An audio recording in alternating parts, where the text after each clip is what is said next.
భరద్వాజ గారు, శ్రీమంతుడు ఎప్పుడో వచ్చి 10 సంవత్సరాలు అవుతుంది. ఇంకా కొరటాల శివ గారిని వెంటాడుతుంది ఆ సినిమా. అవును. మన శ్రీమంతుడి టైంలో ఏం జరిగింది, దాని తర్వాత ఇన్ని సంవత్సరాలు కూడా ఇంకా అది వెంటాడటం అంటే ఏంటి? అసలు లేటెస్ట్ అప్డేట్ ఏంటి? ఏం జరగబోతుందంటారు? అంటే స్వాతిలో వచ్చిన ఒక నవల, దాని తాలూకా ఇన్ఫ్లుయెన్స్ ఈ కథ మీద ఉంది, శ్రీమంతుడు కథ మీద ఉంది అనేది కేసు అప్పుడే పెట్టారు. దానికి ఒక రకంగా రచయితల సంఘం నుంచి ఒక పాజిటివ్ నోట్ కూడా వెళ్ళింది. అంటే ఈ స్క్రిప్ట్కి అతను ఆ శరత్ చంద్ర అనేటువంటి అతను రాసినటువంటి నవలకి కొన్ని పోలికలు ఉన్నమాట వాస్తవం అనేది ధృవీకరిస్తూ ఒక లెటర్ కూడా వెళ్ళింది. ఓకే. అయితే హైకోర్టు ఈ విషయంలో మందలిస్తూ జడ్జిమెంట్ ఇచ్చింది. ఇచ్చిన దాని మీద ఈయన అప్పీల్కి వెళ్ళాడు సుప్రీంకోర్టుకి వెళ్ళాడు. సుప్రీంకోర్టు కింది కోర్టు తీర్పును ధృవీకరించింది. ధృవీకరించి ఈయన వేసినటువంటి పిటిషన్ని తోసిపుచ్చింది. వాళ్ళు ఎలాగైతే రిపోర్ట్స్ తెప్పించారో ఆ తెప్పించిన రిపోర్టుల మీద హైకోర్టు ఏదైతే అభిప్రాయపడిందో ఆ అభిప్రాయం తప్పని కోర్టు అనుకోవాలి. సుప్రీంకోర్టు అనలా. ఒకవేళ అంటే గొడవ వేరు, అనలేదు కాబట్టి ఇప్పుడు ఖచ్చితంగా ఆయన మూల రచయితతో కూర్చుని ఒక సెటిల్మెంట్ చేసుకోవాల్సిన పరిస్థితి ఉంటుంది. అది చట్టపరంగానే నిజానికి కోర్టు జడ్జిమెంట్లోనే ఏం చెయ్యాలి అనేది కూడా గైడెన్స్ ఉంటుంది. ఎలా అప్రోచ్ అవ్వాలి, ఎలా దాన్ని డీల్ చేయాలి, ఎలా సెటిల్ చేసుకోవాలి అనే దానికి సంబంధించి లీగల్ ప్రొసీజరే. ఆ లీగల్ ప్రొసీజర్లో వెళ్ళక తప్పదు. అత్యున్నత న్యాయస్థానం నుంచి ఆయనకి ఆ పిటిషన్ పక్కన పడేయటం అనేది జరిగిపోయింది కాబట్టి ఇప్పుడు చేయగలిగింది ఏం లేదు. జనరల్గా చదివిన నవలల నుంచి చూసిన సినిమాల నుంచి ఇన్స్పైర్ అయ్యి ఇన్స్పిరేషన్లో భాగంగా, అంటే ఒక సీన్ చూడగానే ప్రతి మనిషికి రకరకాల ఆలోచనలు వస్తాయి. ఈ రకరకాల ఆలోచనలు వచ్చి ఆ ఆలోచనల్ని తెర మీద చూపించే ప్రయత్నం చేస్తారు చాలామంది. ఆ మధ్యకాలంలో మనం చూసాం, ఇప్పుడు గుంటూరు కారం సినిమా విషయంలో కూడా జరిగింది అది. ఎద్దనపూడి సులోచనారాణి గారి కీర్తి కిరీటాల ఛాయలు ఉన్నాయి ఈ సినిమాలో అనేది పుకారు వచ్చింది. అది పుకారు మాత్రమే అన్నారు, కానీ సినిమా రిలీజ్ అయిన తర్వాత దానిలో ఆ పోలికలు బాగానే కనిపించినాయి. మీనా అనే సినిమాని ఆయన చేసినప్పుడు ఎద్దనపూడి గారు ఉన్నారు కాబట్టి వాళ్ళు అక్నాలెడ్జ్ చేశారు, ఆవిడ కథ అనేది అక్నాలెడ్జ్ చేశారు. అయితే ముందే అడిగి రైట్స్ తీసుకున్నామని తర్వాత రోజుల్లో త్రివిక్రమ్ గారు చెప్పారు. ఇలా ఆయన చేసినటువంటి ప్రతి సినిమాకి ఒక ఆలంబన ఉంది. ఒక ఆంగ్ల చిత్రాన్ని ఒక తెలుగు నవలని కలిపి ఒక స్క్రిప్ట్ చేయటం లాంటి ప్రయోగాలు ఆయన చేశాడు. ఎద్దనపూడి గారి పార్థు నవలకి అందులో ఉన్నటువంటి నేపథ్యం తీసుకుని దానికి ఒక హాలీవుడ్ సినిమా, ఒక యాక్షన్ థ్రిల్లర్ కలిపి ఒక సినిమా డిజైన్ చేసి మహేష్ బాబుతో చేసి వర్కౌట్ అయింది. అది అయితే ప్రొడ్యూసర్కి వర్కౌట్ అవ్వలేదు. అది మురళీమోహన్ గారికి నష్టాన్ని మిగిల్చింది, కానీ అభిమానులు అది ఒక కొత్త తరహా సినిమాగానే చూశారు, ఎంటర్టైన్ అయ్యారు. అది తర్వాత కూడా సామాజిక మాధ్యమాల్లో మంచి విజయం సాధించింది. ఈ బ్లెండ్ ఎలా ఉండాలి అనేది క్షుణ్ణంగా తెలిసినటువంటి రచయిత దర్శకుడు త్రివిక్రమ్. కొరటాల దగ్గర అది లోపం ఉంది, అందువలన ఆయన ఓపెన్గా దొరికిపోయాడు అని మాట్లాడుతున్నారు ఇప్పుడు చాలామంది. ఆయన ఓపెన్గా దొరికిపోయాడు అనే దానికంటే కూడా రచయిత చొరవ చేసి కోర్టుకు వెళ్ళి సాధించుకున్నాడు అని అనుకోవాలి. ఇక్కడ త్రివిక్రమ్ కాపీ చేసినటువంటి కథల మీద ఎవరు కోర్టు దాకా వెళ్ళి క్లెయిమ్ చేసి గొడవ చేసే పరిస్థితి రాలా. వీళ్ళందరూ కూడా నిజానికి త్రివిక్రమ్ కావచ్చు, కొరటాల కావచ్చు, వీళ్ళు విపరీతంగా సాహిత్యాన్ని చదివారు, పర్టికులర్గా ఫిక్షన్ని చదివారు బలంగా. ఈ ఫిక్షన్ని బలంగా చదివి ఉండటం వల్ల ఈ ఇన్ఫ్లుయెన్స్లన్నీ వాళ్ళ సినిమాల్లో కనిపిస్తాయి, డైలాగుల్లో కూడా కనిపిస్తాయి. ఆయన రైటరే, ఈయన రైటరే, ఇద్దరికీ ప్రేరణలు కావాలి. ఈ ప్రేరణల్ని ఇంకొక లెవెల్కి తీసుకెళ్ళటం మాత్రమే వీళ్ళు సెల్యులాడి మీద చేయగలరు. ఆ కసరత్తు చేస్తారు. ఆ కసరత్తు కొరటాల శివ బాగా చేస్తాడు. అంటే స్క్రిప్ట్ పక్కాగా డిజైన్ చేసుకోవడం మాత్రమే కాకుండా టెక్నీషియన్స్ రోల్ ఏంటి దీనిలో అని తెలిసి వాళ్ళతో కూర్చుని మాట్లాడి తన లోపాలు వాళ్ళకి అర్థం చేయించి వాళ్ళ దగ్గర నుంచి తాను ఏం కోరుకుంటున్నాడో వాళ్ళకి ఎక్స్ప్లెయిన్ చేసి ఒక మంచి అవుట్పుట్ అయితే సాధించగలడు అనే నమ్మకం కలిగించాడు ఆయన ఇండస్ట్రీకి. ఓకే. కొరటాల శివ.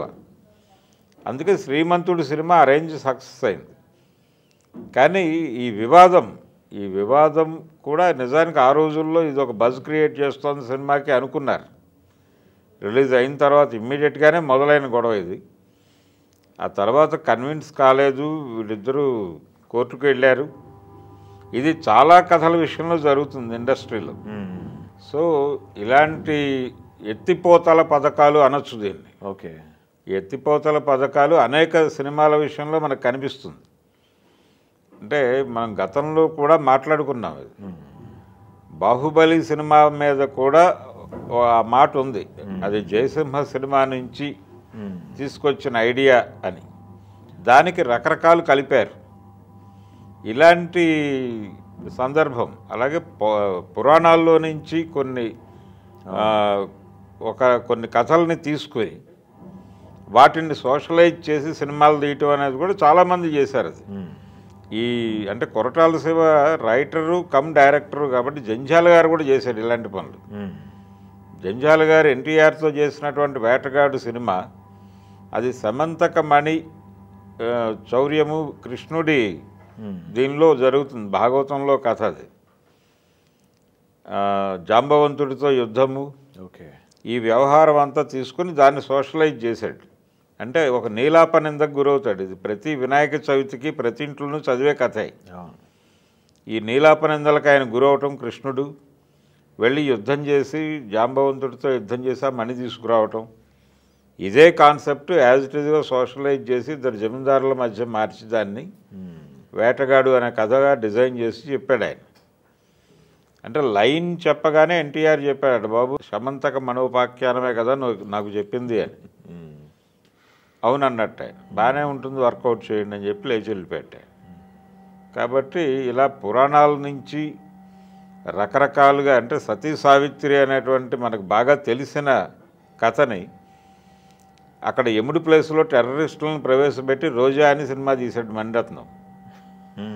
దాన్ని కూడా ప్రజలు చూశారు, ఆనందించారు. కాబట్టి విరాట పర్వం కథ, విరాట పర్వం అంటే మహాభారతంలో ఉన్నటువంటి అజ్ఞాతవాసం, పాండవుల అజ్ఞాతవాసాన్నే మనం రకరకాలుగా చూసాం.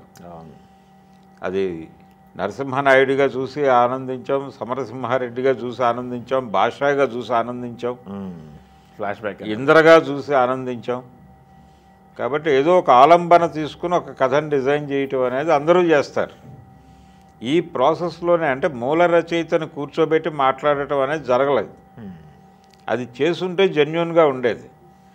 ఇప్పుడు రాజమౌళి చేసినటువంటి సినిమా మర్యాద రామన్నకు కూడా ఒక మూల రచయిత ఉన్నాడు. అతన్ని కూర్చోబెట్టి మాట్లాడి, అంటే వీళ్ళ కోసమే డిజైన్ చేశాడు ఆ కథని. ఆయన చెప్పినటువంటి ఐడియా టైటిల్ కార్డులో కూడా ఆ పేరుని చాలా ప్రత్యేకంగా ప్రస్తావిస్తూ మూల కథల్ని, మూలనున్న కథల్ని మాకు పరిచయం చేసినటువంటి అని చెప్పి వరాముళ్ళపూడికి కృతజ్ఞతలు అని వేస్తాడు దానిలో టైటిల్ కార్డులో. కాబట్టి ఎవరి నుంచి అయినా తీసుకోవచ్చు, ఆ ప్రేరణని ఎక్నాలెడ్జ్ చేసేస్తే సరిపోతుంది. ఓకే. అది జరగల. కొన్ని సందర్భాల్లో వాంటెడ్గానే వదిలేస్తారు, కొన్ని సందర్భాల్లో ట్రేస్ కాక వదిలేస్తారు. ట్రేస్ కాక వదిలేసిన వాళ్ళు వస్తే గౌరవప్రదంగా కూర్చుని మాట్లాడతారు. మాట్లాడి ఒక సెటిల్మెంట్ చేసుకుని మేము అవగాహనకు వచ్చామని ప్రకటిస్తారు. అది జరగల శ్రీమంతుడి విషయంలో. అందుకని ఇది కోర్టుకు వెళ్ళింది, రకరకాల చోట్ల తిరిగింది, ఫైనల్గా సుప్రీంకోర్టులో కూడా చుక్కెదురైంది. ఇప్పుడు దీని మీద విస్తృత ధర్మాసనానికి వెళ్తాడా, లేకపోతే ఎప్పటికైనా రైటర్తో కూర్చుని సెటిల్ చేసుకుంటాడు. ఎందుకంటే తను ఒక రైటరే. తను కూడా తన అభిప్రాయాలను చాలామంది డైరెక్టర్లు కొట్టేసి సినిమాలు తీసేశారని ఆ మధ్య వాపోయిన వాడే కొరటాల శివ కూడా. అందులో ఒక 2-3 బాలకృష్ణ గారి సినిమాలకి కథలు నా నుంచి పుట్టినవే అనే మాట కూడా చెప్పాడు ఆయన. అందుకని ఇది ఆయన ఇప్పటికైనా సరే సుప్రీంకోర్టు జడ్జిమెంట్ను గౌరవించి మూల రచయితతో కూర్చుని ఒక అవగాహనకు వచ్చి ఈ వివాదానికి గౌరవప్రదమైన ఫుల్ స్టాప్ పెట్టడం మంచిది. దీన్ని ఇంకా లాక్కుండా. ఎందుకంటే ఆల్రెడీ ఇప్పుడు ఇంకొక సినిమా అయింది, ప్రొడక్షన్లో ఉంది, చాలా పెద్ద ప్రాజెక్ట్ అది. దాని ద్వారా ఆచార్య డిజాస్టర్ నుంచి తన కెరియర్ని బయటేసుకోవాలని ప్రయత్నం చేస్తున్నాడు ఆయన. దేవరలో ఎన్టీఆర్ని పెట్టడం అనే దానికి కూడా ఒక సెంటిమెంటల్ స్టోరీ ఒకటి ఇండస్ట్రీలో రన్ అవుతోంది. అదేంటంటే అజ్ఞాతవాసి ఫెయిల్యూర్ తర్వాత త్రివిక్రమ్ కంబ్యాక్ ఎన్టీఆర్తో అరవింద సమేత చేయటం ద్వారా కంబ్యాక్ అయ్యాడు అని దాదాపు అదే సెంటిమెంట్ ఇక్కడ కూడా వర్కౌట్ చేస్తున్నారు. ఆచార్య తర్వాత అంటే ఆచార్య డిజాస్టర్ తర్వాత ఎన్టీఆర్తో సినిమా చేస్తే సేఫ్ అవుతానని ఆయన భావించి చేస్తున్నాడు ఈ సినిమా అనే మాట కూడా కొంతమంది మాట్లాడుతున్నారు. ఇలా ఎన్ని రకాలుగా మాట్లాడినప్పటికీ అది పెద్ద ప్రాజెక్టు, దాని ముందు ఇలాంటి వివాదాలు ఉండకూడదు. అందుకని దీన్ని క్లియర్ చేసుకుని ఆయన ముందుగా ఆ రైటర్తో కూర్చుని ఒక సుహృద్భావపూరిత వాతావరణంలో చర్చలు జరిపి అతనికి ఏం కావాలో అది సెటిల్ చేయటం ద్వారా అతనితో కూడా ప్రమోట్ చేయించుకోవచ్చు ఈ సినిమాని, దేవరని. ఆ ప్రయత్నం ఏమైనా చేస్తాడేమో కొరటాల శివ అనేది చూడాలి.